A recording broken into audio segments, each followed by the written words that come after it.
نحمده ونصلي على رسوله الكريم اما بعد فقد قال الله تبارك وتعالى كما ورد في سورة النصر اعوذ بالله من الشيطان الرجيم بسم الله الرحمن الرحيم اذا جاء نصر الله والفتح ورأيت الناس يدخلون في دين الله افواجا فسبح بحمد ربك واستغفره انه كان توابا. وقال عز وجل كما ورد في سورة التوبة فإذا انسلخ الأشهر الحرم فاقتلوا المشركين حيث وجدتموهم وخذوهم واقعدوا لهم كل مرصد فإن تابوا وأقاموا الصلاة وآتوا الزكاة فخلوا سبيلهم إن الله غفور رحيم. وقال عز وجل كما ورد في سورة الحجرات قالت الأعراب آمنا قل لم تؤمنوا ولكن قولوا أسلمنا ولما يدخل الإيمان في قلوبكم وإن تطيعوا الله ورسوله لا يلدكم من أعمالكم شيئا إن الله غفور رحيم. صدق الله العظيم. رب اشرح لي صدري ويسر لي امري واحلل عقدة من لساني يفقهوا قولي. اللهم ربنا الهمنا رشدنا واعذنا من شرور انفسنا. اللهم ارنا الحق حقا وارزقنا اتباعه وارنا الباطل باطلا وارزقنا اجتنابه. آمین یا رب العالمین. حضرات، فہم قرآن کا جہاں کا تعلق ہے اس کی بہت سی ڈائمنشنز ہیں، ابعاد ہیں. ایک اس کا میٹافزیکل پہلو ہے، ما وراء طبیعیاتی عقائد، نظریات، ایمان کا تعلق اس سے. ایک اس کا مورل اسپیکٹ ہے، اخلاقیات، عام انسانی اخلاقیات بھی، اور خصوصاً پھر اس میں جو ایک منزل تعمیر ہوتی ہے ایمان کی بنیاد پر، اسلام کی بنیاد پر. اسی طرح اس کا ایک اسپیکٹ جو ہے یا ایک ڈائمنشن جو ہے وہ فزیکل سائنسز کے حوالے سے، اور آج کل اس پر کافی توجہ ہو رہی ہے. متعدد کتابیں جو ہیں اس موضوع پر چھپی ہیں کہ جو فزیکل سائنسز کے فینومینا کا ذکر ہے قرآن مجید میں، وہ قرآن کی حقانیت کو گویا کہ دن بدن مزید مبرہن کرتا چلا جا رہا ہے. قرآن مجید نے کہا بھی تھا یہ سورہ حامیم سجدہ کے آخر میں، سنُرِیہم آیاتنا فی الآفاق وفی انفسہم حتی یتبین لہم انہ الحق. ہم انہیں اپنی نشانیاں دکھائیں گے، آفاق میں بھی اور ان کے اپنے اندر بھی، نفسیات میں بھی، اور یہ جو کاسمولوجی کہہ لیں اسے، ہر چیز کے اندر ہماری نشانیاں ہیں، اور وہ روشن کی طرح عیاں ہوتی چلی جائے گی، یہاں تک کہ انہیں یقین ہو جائے گا کہ قرآن ہی حق ہے. یہ باتیں قرآن نے 1400 برس قبل بتائی تھی، جن تک ہماری سائنس آج پہنچی ہے بمشکل. یہ بھی ایک اسپیکٹ ہے. تو یہ مختلف اسپیکٹس ہیں جن کو میں ڈائمنشنز بھی کہہ رہا ہوں قرآن مجید کی تعلیمات اور قرآن کے فہم کے ضمن میں. ایک خاص اس کا جو فہم ہے، اس کی جو ڈائمنشن ہے، وہ اس کے بغیر انسان حاصل نہیں کر سکتا جب تک کہ یہ نہ سمجھے کہ یہ قرآن ایک مینول آف ریولوشن ہے، ہدایت نامہ انقلاب. انقلاب کیسے برپا کیا جائے، اس کے مختلف مراحل پر کیا ہدایات ہیں، اس میں کیا ترتیب ہوگی. تو اس پہلو سے واقعہ یہ ہے کہ قرآن مجید کا یہ فہم جو ہے کہ یہ ایک مینول آف ریولوشن ہے. جیسے ہم جب میڈیکل کالج میں داخل ہوئے تو مینول آف ڈسیکشن، اناٹمی کے ضمن میں سب سے پہلی اہم کتاب ہمیں یہ ملی تھی. ہدایات تھیں، ذرا فلاں جگہ پر ڈیڈ باڈی کے اوپر ڈسیکشن ہوتی تھی، وہاں شگاف دو تو یہ نظر آئے گا، پھر ذرا اس کو ہٹاؤ تو یہ نظر آئے گا، پھر اس کو ادھر کرو تو یہ نظر آئے گا. اسی طرح قرآن مجید ایک انقلابی عمل کے مختلف مراحل کو کھولتا چلا جاتا ہے.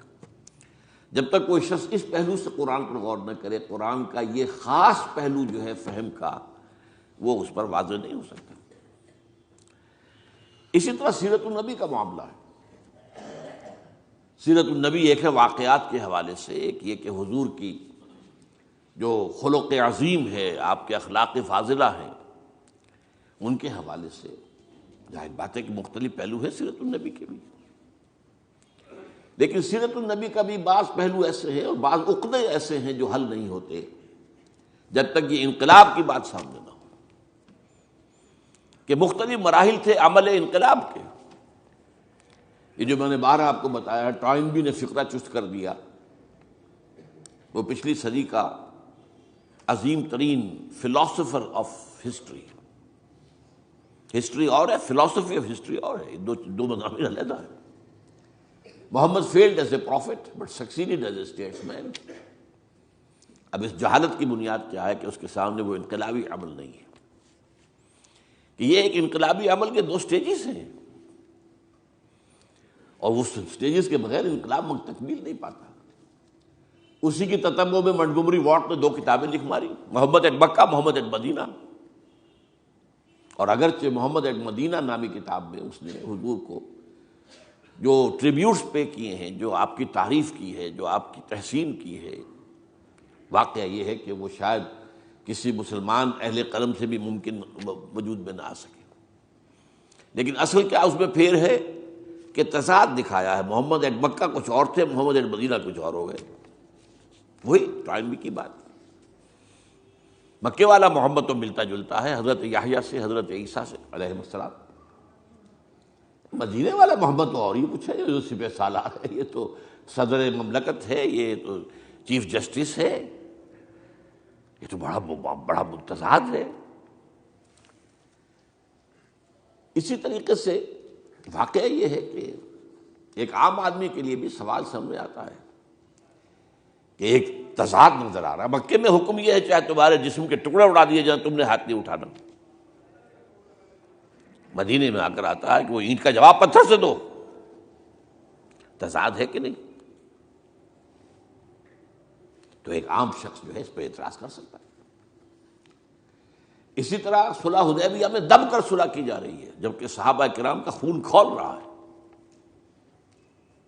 لیکن 1 سال کے بعد جب مکے کا سردار آتا ہے مدینے خود چل کر کے صلح کی تجدید کر لیجیے، حضور سن بھی نہیں رہے بات اس کی۔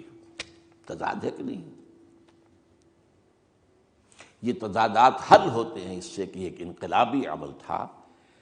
انقلابی عمل میں ایک مرحلہ ہوتا ہے ایک جماعت تیار کرنا، ڈیڈیکیٹڈ لوگ، کمیٹڈ لوگ، ڈسپلنڈ لوگ، تن من دھن قربان کر دینے کے لیے تیار لوگ۔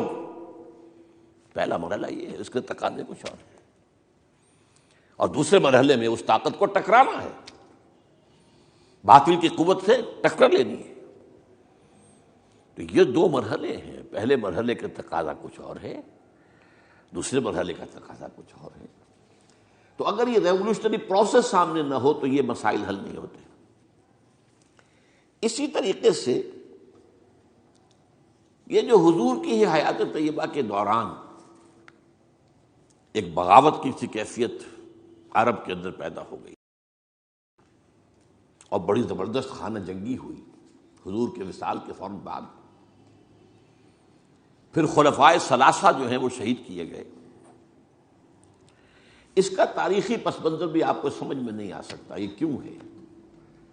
یہ آئسولیٹڈ واقعات نہیں ہیں، یہ در حقیقت ایک بات سمجھ لیں گے تو سمجھ میں آ جائے گی۔ وہ کیا ہے؟ ہر ریولوشن کا خاصہ ہے، یہ لازمی بات ہے کہ جب وہ کامیاب ہو جاتا ہے تو اس کے کچھ عرصے کے بعد کاؤنٹر ریولوشنری موومنٹ شروع ہوتی ہے۔ ہوتا کیا ہے؟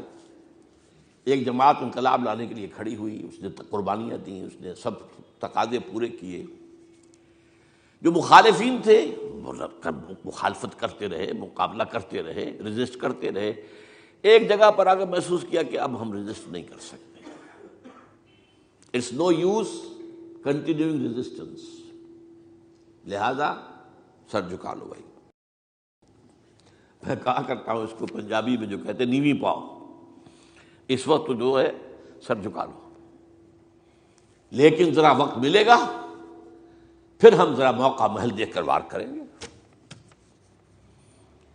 یہ ہر ریولوشن کا خاصہ ہے، ہر ریولوشن کا، کہ آخری سٹیج پر آ کر مخالفین جو انقلاب کے ہوتے ہیں وہ دب جاتے ہیں، چھپ جاتے ہیں، کور لے لیتے ہیں، اور پھر موقع دیکھتے ہیں اور موقع پر پھر وہ بغاوت کرتے ہیں، اس ریولوشن کو ختم کرنے کی کوشش کرتے ہیں۔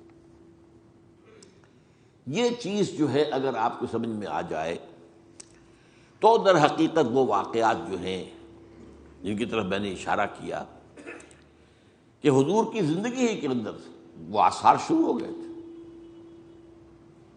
چنانچہ مدعیان نبوت کھڑے ہو گئے۔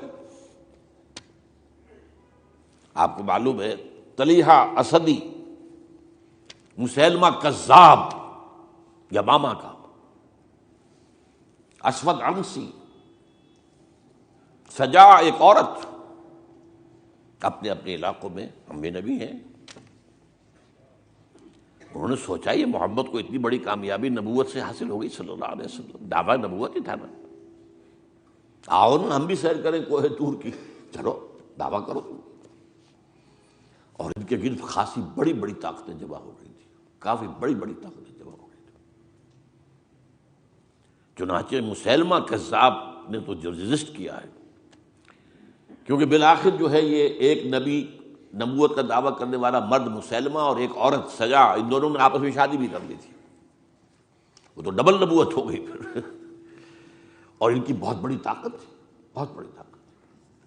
یہ یمامہ کے علاقے کے لوگ جو ہیں بنو تمیم، یہ بہت تند خو، بہت سرکش، بہت جنگجو، بہت سخت لوگ تھے۔ ان کو رجسٹ کرنا آسان نہیں ہوا۔ ایک مرتبہ تو ایک لشکر جو حضرت ابوبکر نے بھیجا اس کو تو شکست ہوئی، اس کے بعد حضرت خالد بن ولید رضی اللہ تعالیٰ عنہ کو بھیجا ہے، تو بہرحال ان کو تو حضور نے خطاب دیا تھا، خالد سیف من سیوف اللہ، یہ تو اللہ کی تلواروں میں سے ایک تلوار ہے، اللہ نے فتح دی، لیکن لگ بھگ 1200 صحابہ شہید ہوئے ہیں اس جنگ میں، جن میں 500 حفاظ بھی تھے۔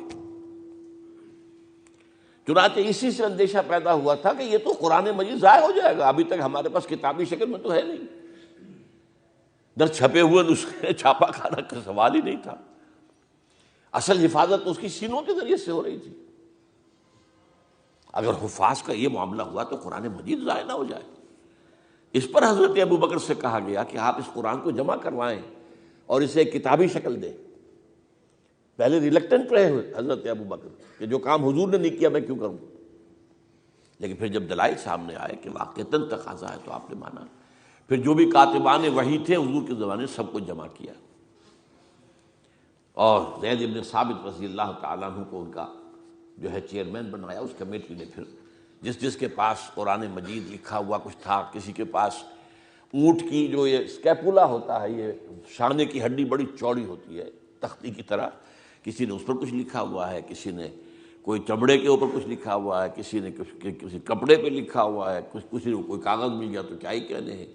تو پھر وہ جمع کیا گیا، اور پھر سب جو ہے جو حفاظ بھی موجود تھے ان کے ذریعے سے پھر یہ کتابی شکل دی گئی۔ اس وجہ سے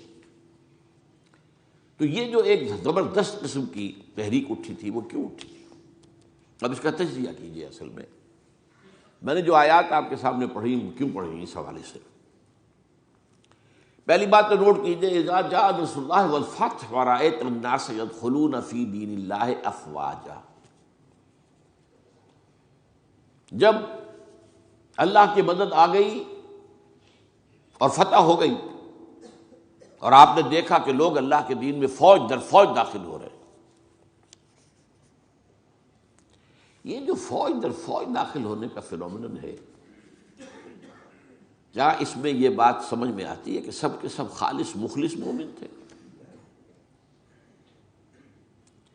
وہ تو یہ ہے کہ فتح کے بعد اب انہوں نے سمجھا کہ جب مسلمانوں نے مکہ فتح کر لیا تو اب کون ان کے مقابلے میں آئے گا؟ قریش شکست کھا گئے، it's no use continuing resistance, let us go and declare our submission, جہاں ہم کہہ دیں ٹھیک ہے تسلیم کر۔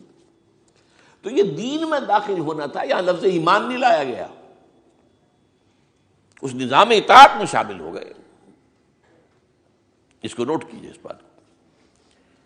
اذا جاء نصر اللہ والفتح ورأيت الناس يدخلون في دین اللہ افواجا، اللہ کے دین میں داخل ہو گئے، اس نظام اطاعت کے اندر داخل ہو گئے، اور انہوں نے کہا سمعنا واطعنا، اب ہم سنیں گے اور مانیں گے. اچھا یہ تو وہ فتح مکہ کے بعد.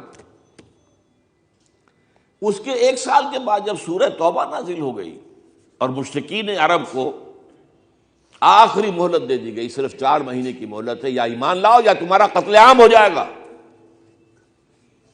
اس کا میں پس منظر کئی دفعہ بیان کر چکا ہوں، جو 40 نووی میں حدیث آئی تھی اس کے حوالے سے بھی تفصیل سے بیان کر چکا ہوں. اللہ تعالیٰ اپنے رسول جس قوم کی طرف بھیجتا تھا، وہ قوم اگر انکار کرتی تھی تو ہلاک کر دی جاتی. یہ مرحلہ آیا ہے اب قریش کے لیے، یا مانو یا ہلاکت. پہلی قومیں ہلاک کی گئی، غرق کر دیے گئے، یا زلزلہ آ گیا، یا کوئی باد سرسر آ گئی، مختلف طریقوں سے. ایک طریقہ یہ بھی تھا کہ مسلمانوں کے ہاتھوں قتل کر دیے گا. جو میں نے آیت آپ کو سنائی ہے، آیت نمبر 5 ہے سورہ توبہ کی. فَإِذَا انسَلَخَ الْأَشْهُرُ الْحُرُمُ، اب یہ جو 4 مہینے کی ان کو مہلت دی جا رہی ہے، جب یہ ختم ہو جائیں تو اے مسلمانوں فَاقْتُلُوا الْمُشْرِكِينَ حَيْثُ وَجَدتُّمُوهُمْ، اب قتل کرو ان مشرکوں کو جہاں کہیں بھی پاؤ. وَخُذُوهُمْ، پکڑو انہیں، وَاحْصُرُوهُمْ، ان کا گھیراؤ کرو، محاصرہ کرو. وَاقْعُدُوا لَهُمْ كُلَّ مَرْصَدٍ، اور ہر جگہ گھات لگا کر بیٹھو انہیں گرفتار کرنے کے لیے. فَإِن تَابُوا وَأَقَامُوا الصَّلَاةَ وَآتَوُا الزَّكَاةَ فَخَلُّوا سَبِيلَهُمْ، پھر وہ اگر توبہ کر لیں، اپنے شرک سے باز آ جائیں، اور پھر وہ نماز قائم کریں اور زکوٰۃ ادا کریں تو ان کا راستہ چھوڑ دو. ان اللہ غفور رحیم، اللہ غفور رحیم. اب اس کا تجزیہ کیجئے، جو لوگ اس تھریٹ کے تحت ایمان لائے ہیں ان میں تو ظاہر بات ہے غالب اکثریت ان کو ہوگی کہ جو دل سے ایمان نہیں لائے، تو جان بچانے کے لیے ایمان لائے. ایسے بھی لوگ تھے، تاریخ سے معلوم ہوتا ہے کہ جنہوں نے اس پریشر کے تحت ایمان اسلام قبول کرنے سے انکار کر دیا، وہ عرب چھوڑ کر چلے گئے. کہتے ہیں کہ یہ جو ہمارا ہاں ایک کافرستان ایک علاقہ ہے، یہ جو واق خان کی پٹی کے ساتھ ہی ہے، اور اس کے ساتھ ملتا ہوا ایک صوبہ ہے نورستان افغانستان میں. یہ ایک قوم ہے، ان کا کہنا یہ ہے کہ ہم ان لوگوں میں سے ہیں کہ جو ان آیات کے نزول کے بعد جو عرب چھوڑ کر باہر گئے کہ ہم نہیں مانیں گے اسلام. پھر جیسے جیسے ہم پڑھتے گئے پیچھے پیچھے اسلام بھی آ رہا تھا، فتوحات ہو رہی تھی، تو آگے آگے ہم پیچھے پیچھے اسلام، یہاں تک کہ ہم آ کر ہمارے آباء و اجداد ان پہاڑوں میں آ کر انہوں نے پناہ لے لی. یہ چترال کا علاقہ، یہ سارا جو ہے یہاں پر. تو یہ کہتے تھے ہم ان قرشیوں میں سے ہیں. ان کا ایک سردار اور ایک عالم مجھ سے ملا بھی تھا. اس کے بعد یہ ہوا کہ وہ علاقہ تقسیم ہو گیا. احمد شاہ ابدالی نے جب بنایا ہے نیا نقشہ افغانستان کا، تو اس میں سے ایک حصہ اس علاقے کا افغانستان میں چلا گیا. وہاں امیر دوست محمد والی کابل نے انہیں کر دیا، ایک وارن کر دیا کہ آپ اتنی مہلت کے اندر ایمان لاؤ یا قتل کر دیے جاؤ گے. یعنی وہ سزا جس سے بھاگے تھے تمہارے آباء و اجداد، وہ یہاں آ جائے گی. وہ ایمان لے آئے. وہ علاقہ نورستان کہلاتا ہے، اسلام کے نور سے منور ہو گیا وہ. اور اس کے ساتھ کا علاقہ پاکستان میں وہ ابھی تک کافرستان ہے. اس کو انہوں نے بلکہ ہماری حکومت نے بھی مینٹین کیا ہوا ہے. وہاں کسی کو تبلیغ کی اجازت نہیں ہے، کچھ نہیں. وہ چاہتے ہیں کہ یہ سیاحت کے لیے، سیاحوں کی آمد وہ دیکھیں آ کر ان لوگوں کو، تو وہ برقرار رکھا ہو پورا علاقہ. بہرحال یہ کیفیت اب یہ تجزیہ یہ کرنا ہے کہ جو لوگ اس وقت ایمان لائے ان میں اگر اکثریت نہیں تو بہرحال بہت بڑی تعداد ایسے لوگوں کی تھی کہ جنہوں نے صرف جان بچانے کے لیے وہ جو ہے وہ اپنا ایمان لانا جو ہے اور اسلام میں داخل ہونا قبول کیا، ورنہ حقیقت میں وہ اسلام میں داخل. اس کے بعد حضرت ابوبکر کی خلافت کے دوران اس سے بھی بڑا فتنہ کھڑا ہو گیا. ہم زکوٰۃ نہیں دیں گے، زکوٰۃ جو ہے وہ ہم دیں گے، خود تقسیم کر لیں گے، خود تقسیم کر دیں گے. حضرت ابوبکر رضی اللہ تعالیٰ عنہ نے طے کیا ان کے خلاف جہاد، جنگ. کیونکہ یہ سورہ توبہ کی 5ویں آیت کے اندر بھی یہ ہے، 2 شرطیں ہیں. اگر وہ توبہ کریں اور نماز قائم کریں اور زکوٰۃ دیں اسی کے حوالے سے جب کہا گیا تھا حضرت ابوبکر سے کہ آپ ان کے خلاف قتال نہ کیجیے، یہ مرتد تو نہیں ہوئے، اسلام سے منکر نہیں ہوئے، کوئی نئی نبوت کو دعوت نہیں کیا، اور زکوٰۃ کے بھی منکر نہیں ہیں اس معنی میں کہ زکوٰۃ نہیں دیں گے، کہتے کہ ہم خود جو ہے اس زکوٰۃ کا بندوبست کریں گے۔ یہ عظیمت تھی حضرت ابوبکر کی رضی اللہ تعالی عنہ۔ آپ نے کہا کہ اگر یہ حضور کے زمانے میں اونٹ دیتے تھے زکوٰۃ میں اور ساتھ ہی اس کو باندھنے والی رسی بھی دیتے تھے، اب اگر یہ کہیں گے کہ اونٹ لے جاؤ رسی نہیں دیتے تو بھی میں جنگ کروں گا۔ ایسے پیارے الفاظ ہیں، ایبدل الدین وانا حی، کیا دین میں تبدیلی کر دی جائے گی، دین میں ترمیم کر دی جائے گی جبکہ ابھی میں زندہ ہوں؟ میرے ہوتے یہ نہیں ہو سکتا۔ حالانکہ حضرت عمر فاروق جیسی شخصیت بھی مشورہ دے رہی تھی۔ دیکھیے 2 محاذ پہلے کھلے ہوئے ہیں، جیش اسامہ کو حضور نے تیار کیا تھا، آپ نے بھیج دیا، ٹھیک کیا۔ پھر جو نبوت کے دعوے دار تو کھلے مرتد ہو گئے، ان کے خلاف جہاد تو بالکل ضروری تھا۔ اب تیسرا یہ محاذ نہ کھولے، ابھی مسلمانوں کے دل ویسے زخمی ہیں، حضور کے انتقال کے بعد مورال جو ہے مسلمانوں کا گرا ہوا ہے، لیکن یہ عظیمت تھی حضرت ابوبکر۔ اب اس کو یوں سمجھیے ذرا تاریخی اعتبار سے تجزیہ کیجیے۔ اسلام کی فتح کا مطلب مذہبی اعتبار سے کس کی شکست تھی اور سلطنت کے اعتبار سے کس کی شکست تھی، اسی سے پتہ چلے گا کہ کاؤنٹر ریولیوشنری موومنٹس وہیں سے آئیں گی۔ اسلام کے غلبے کا مطلب تھا شرک کا خاتمہ، لہذا جو مشرک تھے عرب کے سابق جو اسلام لے آئے تھے، قالت الاعراب آمنا قل لم تؤمنوا ولکن قولوا اسلمنا، پورا تقریباً بدو عرب مرتد ہو گئے، بدو عرب۔ یہ مکہ مدینہ یہ شہر یہ بچے ہیں، ورنہ اکثر و بیشتر یہ اعراب، اسی لیے اس آیت میں الفاظ کہ قالت الاعراب آمنا قل لم تؤمنوا ولکن قولوا اسلمنا ولما يدخل الايمان في قلوبكم، انہی میں سے یہ مدعیان نبوت اٹھے، انہوں نے ہی زکوٰۃ کا انکار کیا۔ تو پہلا کاؤنٹر ریولیوشن حضور کے ریولیوشن کے خلاف جزیرہ نما عرب سے اندر سے برآمد ہوا ہے، مدعیان نبوت کی شکل میں اور منکرین زکوٰۃ کی شکل میں۔ بہرحال حضرت ابوبکر صدیق رضی اللہ تعالی عنہ کی جو اقبال نے اشعار کہے ہیں حضرت ابوبکر کی شان میں، اگرچہ ویسے تعداد دیکھی جائے تو حضرت علی، حضرت حسین کے، حضرت فاطمہ رضی اللہ تعالیٰ عنہ کی شان میں جو اشعار ہیں وہ بہت زیادہ ہیں تعداد میں، لیکن حضرت ابوبکر کی شان میں بھی چند اشعار جو ہیں لیکن وہ بہت ٹاپ کے۔ امن الناس بر مولائے ماں، کلیم اول سینائے ماں، ہمت او کشت امت راچو ابر، ثانی اسلام و غار و بدر و قبر۔ یہ 2 اشعار بڑی بڑی یوں سمجھ لیجیے کہ غزلوں پر اور مسئلے ابھارے۔ امن الناس، حضور نے فرمایا تھا مجھ پر جس نے کوئی احسان کیا ہے میں نے بدلہ چکا دیا سوائے ابو بکر کے، اس کے احسانات کا بدلہ صرف اللہ دے گا۔ امن الناس بر مولا، میرے مولا محمد صلی اللہ علیہ وسلم پر سب سے زیادہ احسان کرنے والا کون؟ ابو بکر۔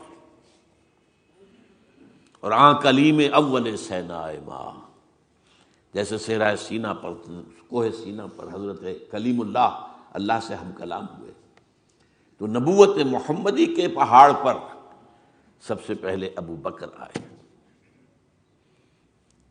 کلیم اول سینائے ماں، ہمت، یہ لفظ تھا جو میں چاہتا تھا لانا، ہمت، ان کے اندر جو ہمت تھی، جو ول پاور تھی، ہمت کشت ملت راچو ابر، وہ تو بالکل ایسے ہے کہ جیسے کسی کھیتی کے اوپر ابر کا پانی برسے تو کھیتی لہلا اٹھتی ہے، یہ کام کیا ہے ہمت ابو بکر نے رضی اللہ تعالی، عظیمت۔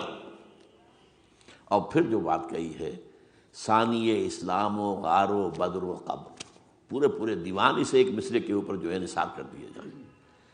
اسلام میں بھی نمبر 2 حضور کے بعد پہلے کون؟ ابو بکر۔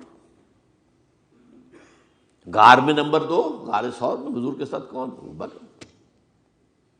بدر میں نمبر 2، جب وہ بنا دی گئی تھی جھونپڑی اور وہاں حضور سجدے کر رہے تھے دعائیں، کون کھڑا تھا پہرے پر تلوار لے کر؟ ابو بکر۔ قبر میں نمبر 2 حضور جہاں دفن ہوئے وہیں نمبر 2 پر دفن ہوئے حضرت ابو بکر۔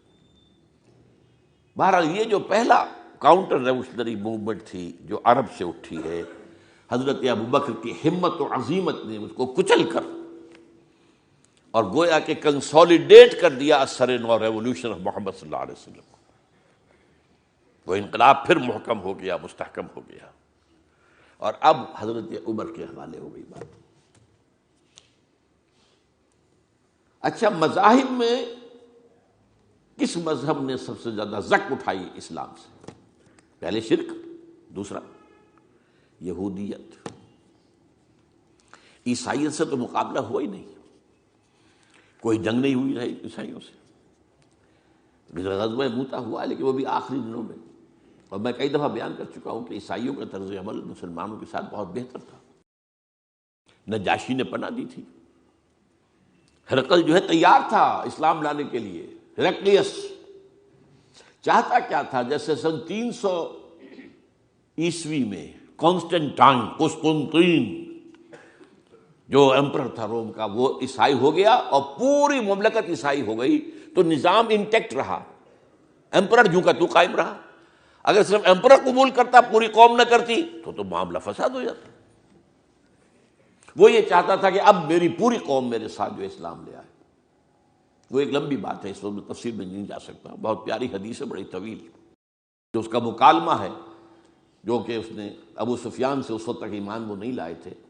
جب حضور کا خط پہنچا ہرقل کے پاس تو اس نے کہا کہیں کوئی عرب کے کوئی لوگ آئے ہوئے ہیں آس پاس، کوئی تاجر آیا کرتے تھے وہاں، معلوم وہاں ایک قبیلہ آیا ہوا تو ان میں وہ ابو سفیان قبیلہ لے کر گئے ہوئے تھے، ان کو بلایا گیا۔ بہرحال وہ ایک لمبی بات ہے، حدیث ہے موجود بخاری کے۔ یہودیت کی کمر ٹوٹی، 3 ان کے قبیلے تھے بڑے زوردار، وہ مدینے سے نکالے گئے۔ ایک قبیلے کے تو تمام جوان مردوں کو قتل کیا گیا۔ پھر ان کے مضبوط قلعے تھے خیبر کے علاقے کے اندر، فدق اور یہ، ان سب میں سے نکالا گیا۔ تو جو ایگریوڈ پارٹیز تھیں، تو ایک اعتبار سے شرک، مشرکین، ان کی طرف سے تو آ گیا رد عمل، کاؤنٹر ریولیوشن، یہ حضرت ابو بکر کے دور ہی میں۔ لیکن میں یہودیوں کا ذکر اب بعد میں کروں گا۔ سلطنت کے اعتبار سے جس سلطنت کے چیتھڑے اڑ گئے وہ سلطنت ایران تھی، حضرت عمر کے ہاتھوں تو ختم ہو گیا، نسیہ منسیہ۔ سلطنت روما، اس کی صرف ایک ٹانگ ٹوٹی تھی 3 میں سے۔ وہ 3 بر اعظموں پر پھیلی ہوئی سلطنت تھی Roman empire, eastern Europe, northern Africa, western Asia. Western Asia میں شام اور ترکی کا علاقہ، شام لیا گیا اس سے، باقی تو اس کے پاس رہا، مشرقی یورپ بھی رہا، شمالی افریقہ بھی رہا، وہ رفتہ رفتہ بعد بھی جو ہے گیا۔ لیکن یہ کہ اصل میں جو ہے پہلے مرحلے میں اس کی ایک ٹانگ ٹوٹی، ایک ایران کا خاتمہ ہو گیا۔ اور ایرانی بے انتہا نسل پرست، ان میں اپنی ریشیل سپیریورٹی کا بہت احساس ہے، نسلی برتری کا، اپنی تاریخ پر بہت ناز ہے، شہنشاہیت کی تاریخ جو کہ خسرو سے شروع ہوتی ہے، سائرس سے، پھر ڈیریس جیسا عظیم فاتح۔ بڑی عظیم تاریخ ہے ایران کی، اس کو یوں نہ سمجھیں، یہ معمولی شے نہیں ہے ایران، بہت عظیم تاریخ۔ اور کئی 100 برس تک تو سارا معاملہ جو ہے، جسے آپ وہ سی100 کہتے ہیں، تو یہ 2 سپر پاورز نہیں ہیں، ایران اور روم، ایران اور روم، ایران اور روم۔ کبھی ایران غالب آ گیا روم بیٹھ گیا، کبھی روم غالب آ گیا ایران بیٹھ گیا۔ قرآن مجید میں ایک پوری سورت جو ہے سورہ روم کے نام سے ہے کہ نہیں؟ الف لام میم غلبت الروم فی ادنی الارض وهم من بعد غلبهم سیغلبون فی بضع سنین۔ بہرحال ایران کا جو پرخچے اڑے ہیں، بادشاہت ختم ہوئی ہے، اس کا وار آیا ہے حضرت عمر پر۔ یہ چونکہ ہوا حضرت عمر کے ہاتھوں، لہذا ایرانیوں کے نزدیک مبغوض ترین شخص حضرت عمر ہے، اور حضرت عمر سے نفرت ان کی جبلت کے اندر ہے، ان کے جینز میں ہے۔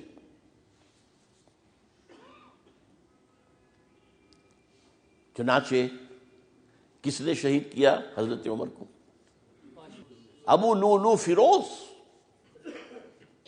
ایک ایرانی غلام تھا حضرت مغیرہ کا رضی اللہ تعالی عنہ۔ اس نے آ کر حضرت عمر سے شکایت کی کہ حضرت مغیرہ جو ہیں ان سے مکاتبت میں کر رہا ہوں، وہ مجھ سے بہت زیادہ پیسے مانگ رہے ہیں۔ مکاتبت یہ تھی کہ غلام طے کر لیتا تھا کہ میں کمائی کر کے تمہیں اتنے پیسے دے دوں گا تو مجھے تم آزاد کر دینا، مکاتبت کہلاتا تھا کہ وہ اتنے پیسے مانگتے ہیں، بہت زیادہ زیادتی کر رہے ہیں۔ حضرت عمر نے پوچھا کہ تم کیا کیا کام جانتے ہو؟ اس نے گنوایا، میں یہ بھی جانتا ہوں، یہ بھی جانتا ہوں، یہ بھی جانتا ہوں، میں ترخان بھی ہوں، میں فلاں بھی ہوں، میں چکیے بھی بناتا ہوں، میں یہ بھی کرتا ہوں۔ تو فرمایا کہ پھر تم پر یہ زیادہ نہیں ہے، جو مغیرہ تمہارے اوپر جس قدر رقم ڈال رہے ہیں زیادہ نہیں ہے، اور دیکھنا مجھے ایک چکی بنانی جانتے ہو تو ایک چکی مجھے بھی بنا کے دینا۔ کہا آپ کو تو میں وہ چکی بنا کے دوں گا جو ساری دنیا یاد کرے گی، دھمکی دے گئے۔ اور حضرت عمر نے پہچان لیا تھا کہ دھمکی دی اس نے۔ دوسری طرف اس کی پشت پر کون تھا؟ ہرمزان، یہ ایک بڑا جرنیل تھا ایرانی، شکست ہوئی، گرفتار ہو کر آیا، کیونکہ بہت بڑا وار کرمنل تھا۔ اس کو فیصلہ کیا گیا اس کی گردن اڑا دی جائے۔ اب اس کی چال دیکھیے، ایرانی ذہن کہ مجھے ذرا پانی پینے کے لیے دے دیں اس سے پہلے کہ میری گردن اڑائی جائے۔ حضرت عمر نے فرمایا ہاں پانی دے دو۔ اب پانی کا کٹورا ہاتھ میں لے کہتا ہے دیکھیے مجھے ضمانت دیجیے جب تک میں یہ پانی نہ پی لوں مجھے قتل نہیں کریں گے۔ کہ ہاں ٹھیک ہے، جب تک تم یہ پانی نہیں پی لو گے تو میں قتل نہیں کیا۔ وہ کٹورا پھینک دیا پانی کا، کرو کا قتل مجھے کیسے کرتے ہو؟ تو یہ پانی تو میں نے نہیں پیا، چھوڑنا پڑ گیا اس کو، زبان کی بات تھی۔ وہ تھا اس کی پشت پر ابو لولو فیروز، اور ابو لولو فیروز کے اب بھی اس کے جیسے ائمہ اہل بیت کے اہل تشیع جو ہیں وہ ان کے مقبروں کی صریخ بناتے ہیں، اس کے اوپر جالیاں، اس طرح اس کا ہے، اور حضرت ابو لولو فیروز کا حلقہ ہے، وہ قاتل عمر ہے رضی اللہ تعالی۔ تو سمجھ رہے اس بات کو؟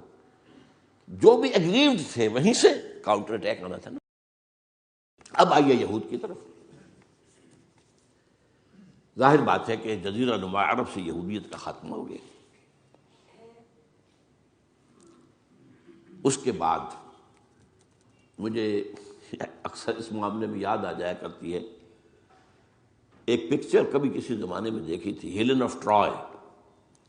وہ ٹرائے کا گھوڑا تو بہت سے لوگوں نے سنا ہوگا، کہانی ایسی ہے کہ ان کے تو اسپارٹا اور ٹرائے کے آپس میں جنگ تھی، اس میں وہ گھوڑا ایک بنا کر اس کے اندر چھپا کر فوجیوں کو وہ شہر کے اندر لے گئے تھے۔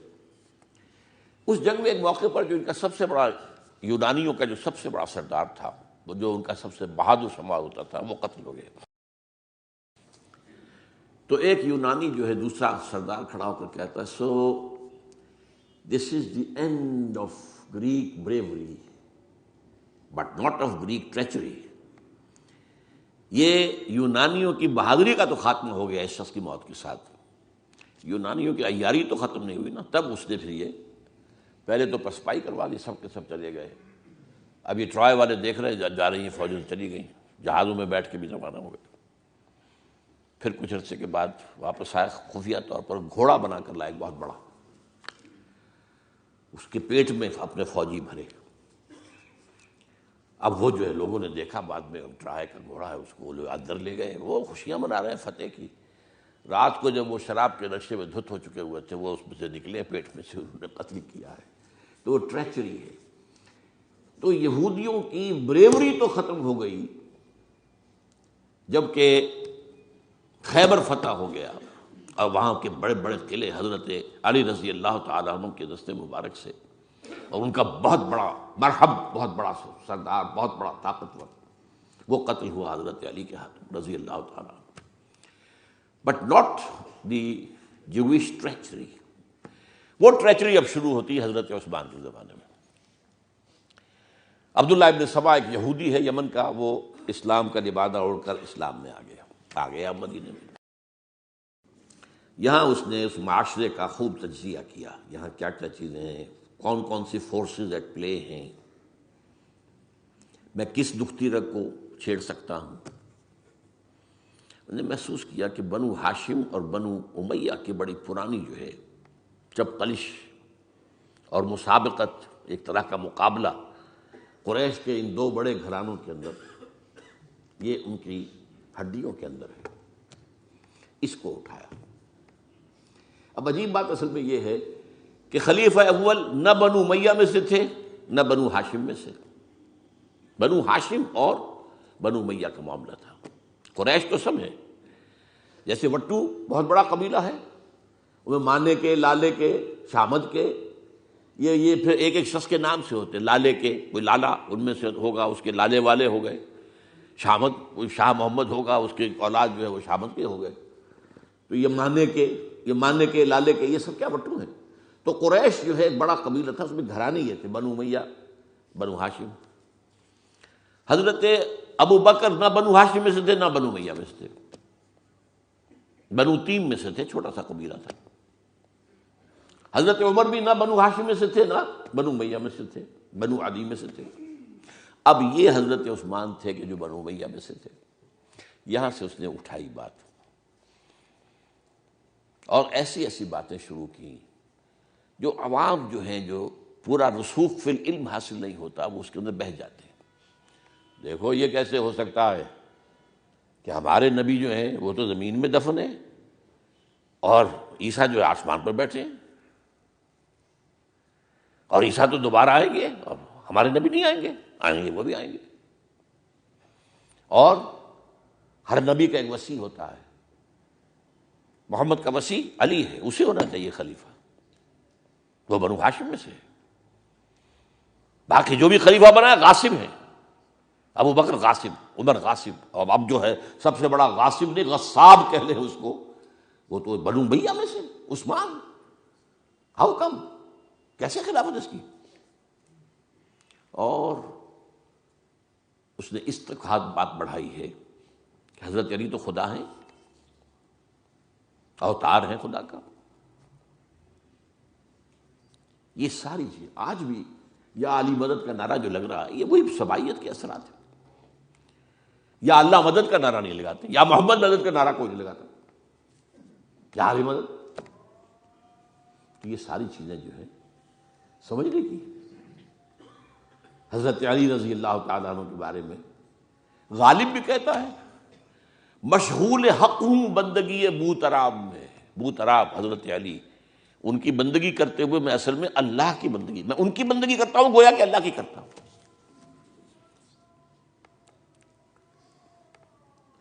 ہر چند علی کی ذات نہیں ہے خدا کی ذات، لیکن نہیں ہے ذات خدا سے جدا علی. یہ ساری باتیں اس نے پھیلائی اور فتنہ برپا کر. اور اس کی ایک خاص ٹیکنیک اس نے ایجاد کی. سب سے پہلے اس نے جا کر کوفے میں اپنا میدان جمایا.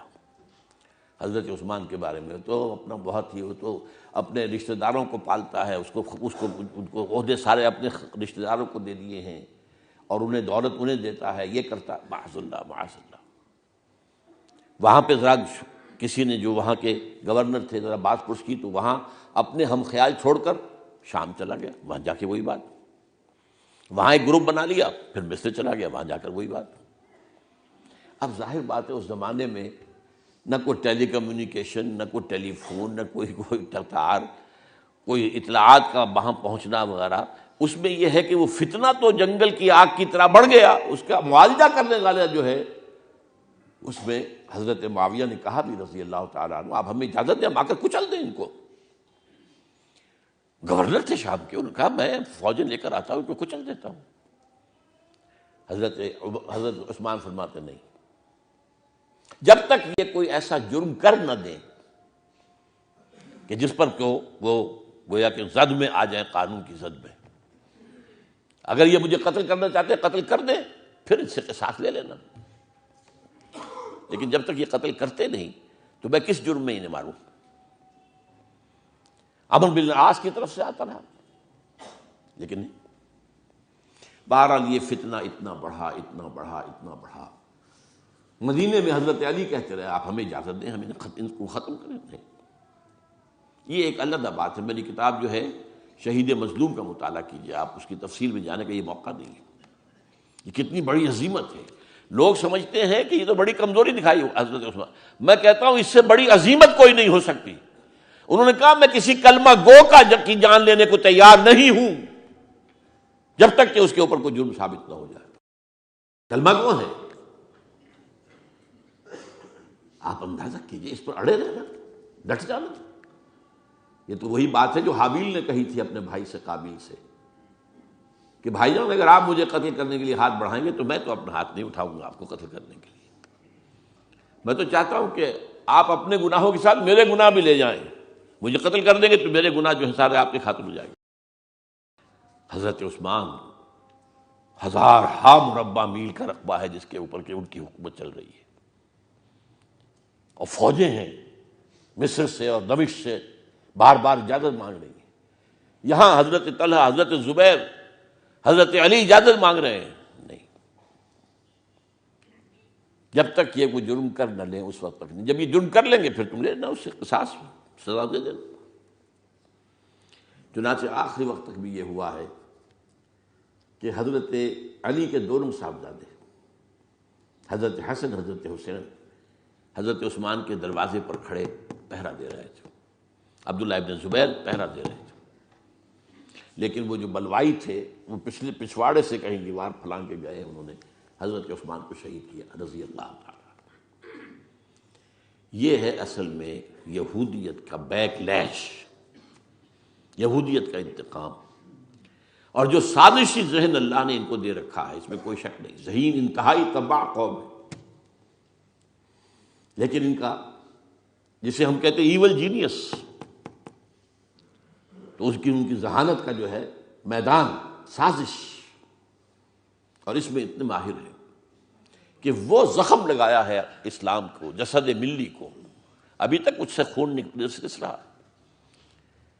یہ سنیت اور شیعت کی تقسیم کہاں سے شروع ہوئی؟ وہی سبائیت، وہیں سے تو ہے نا.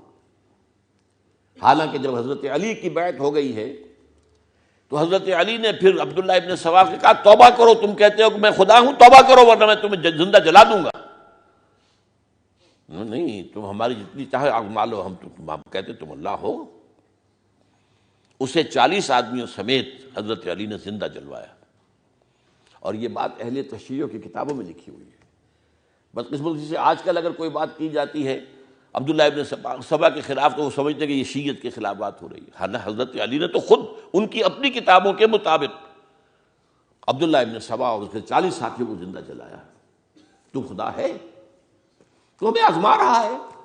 وَلَنَبْلُوَنَّكُمْ بِشَيْءٍ مِّنَ الْخَوْفِ وَالْجُوعِ وَنَقْصٍ مِّنَ الْأَمْوَالِ وَالْأَنفُسِ وَالثَّمَرَاتِ، بس اسی طرح ہماری آزمائش کر رہا ہے. بہرحال یہ ہے پس منظر حضرت عثمان کی شہادت کا رضی اللہ تعالیٰ. اقول قولی ھذا واستغفر اللہ لی ولکم ولسائر المسلمین والمسلمات.